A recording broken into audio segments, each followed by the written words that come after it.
In the quest for the All the Mods star, there's a lot of mods to work through, some painful, some really fun, some really fast. In this series of episodes, it's time for Mystical Agriculture, probably the slowest and most time-consuming of the mods in this pack. I am Bedrock Burger, your local stummy hurt kind of guy. This episode was originally going to be all of Mystical Agriculture, from the very start of it all the way to the Creative Essence, which is the final objective of that mod, but so much happens in this video that it would have been over an hour long, and that's not for this video. So I cut it into several parts. This one goes all the way up to Imperium, you'll see why, the next one goes to Insanium, and the final of Mystical Agriculture goes to Creative Essence.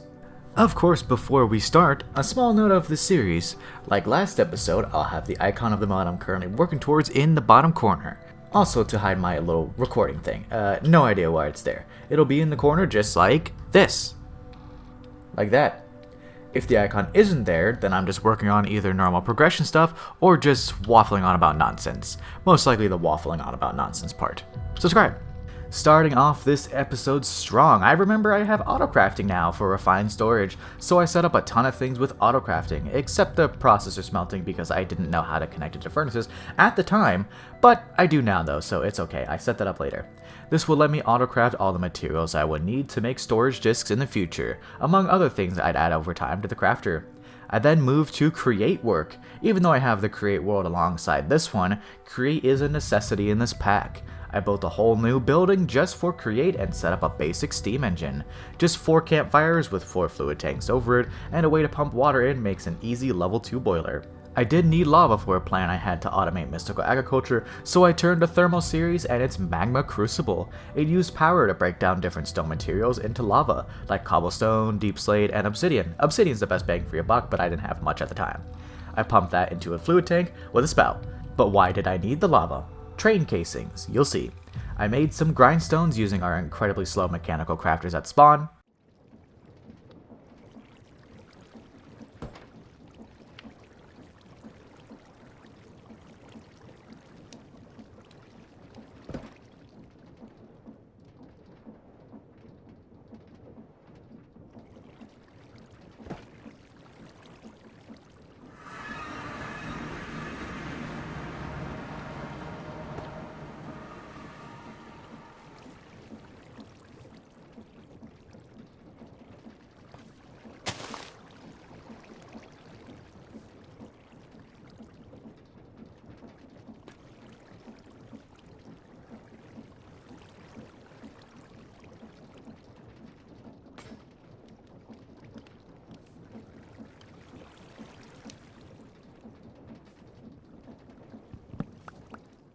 And use a trick to get them spinning in the right direction.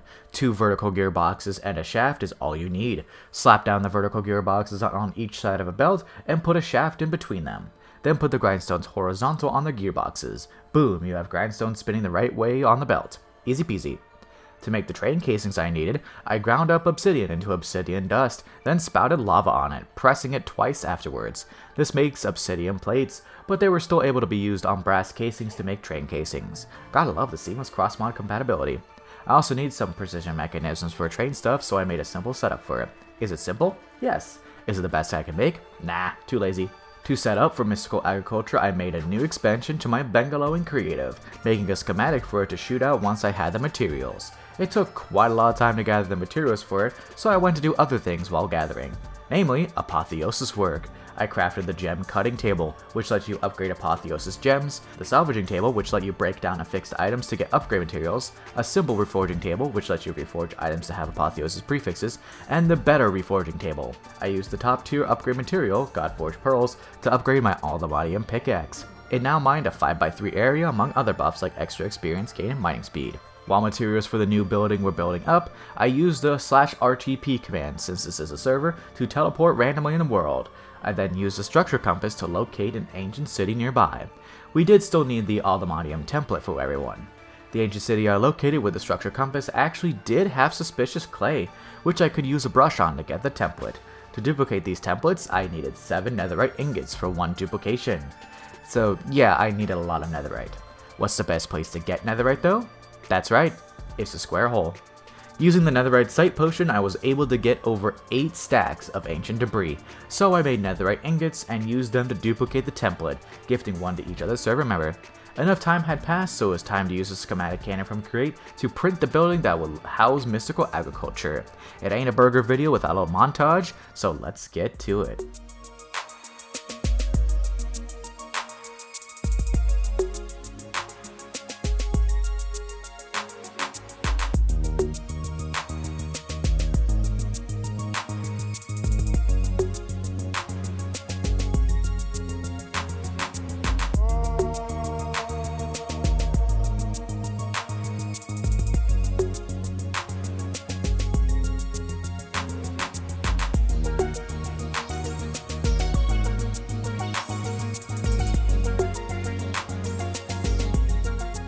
With the building printed, I started a few lines of farmland, leaving 3 spaces in the middle to put train rails, which I would also start crafting.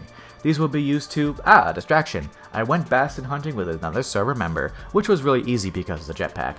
After several bastions, we finally found a treasure bastion, and suspicious soul sand inside. When brushed, the suspicious soul sand popped out a vibranium template, the next tier up from Allthemodium, which needed Allthemodium bars to duplicate. With the distraction finished, back to Mystical Agriculture. Using the rails, I made mini trains with harvesters on them that would go back and forth across the floor, gathering all seeds that grew, putting them into a portable storage interface, which would sort them into drawers with brass funnels on the back. At the time, I wasn't aware of how this method would lag our server over time, but I do later on overhaul the collection system entirely, just not this episode. The seeds, made from Inferium Essence and regular wheat seeds, grew on any farmland, but higher tier farmland allows it to output more. With the collection system set up for now, it was time to make seeds. To do that, I crafted the infusion altar and pedestals. The altar went into the center and the pedestals around it.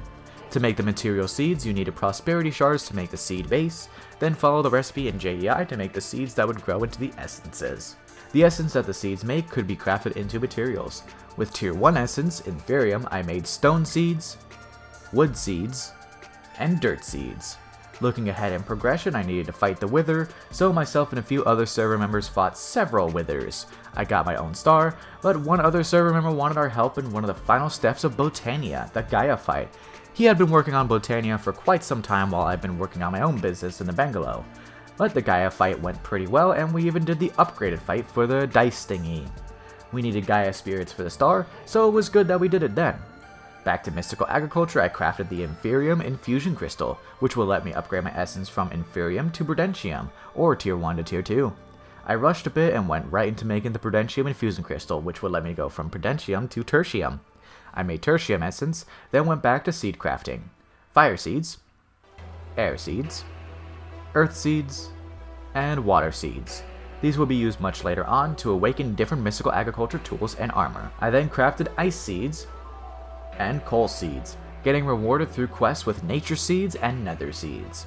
I used Prudentium to upgrade a lot of the farmland to tier 2 farmland, which will increase the output of Inferium seeds and allow tier 2 seeds to be planted on them.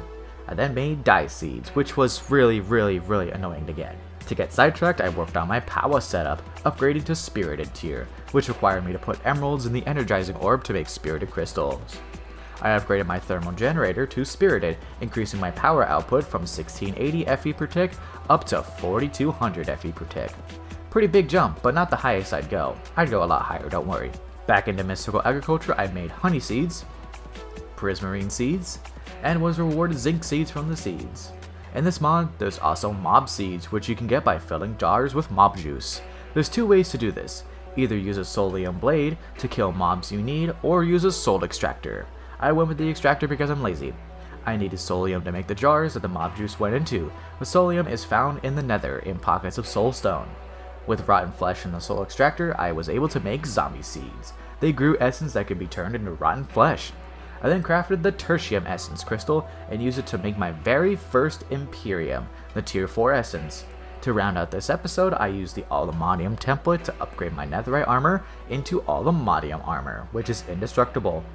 But in the next episode, we continue the Mystical Agriculture grind, getting all the way up to Insanium, the tier 5 essence. Stay tuned for that one, it's a fun episode. Thank you all for watching. Bedrock Burger, out.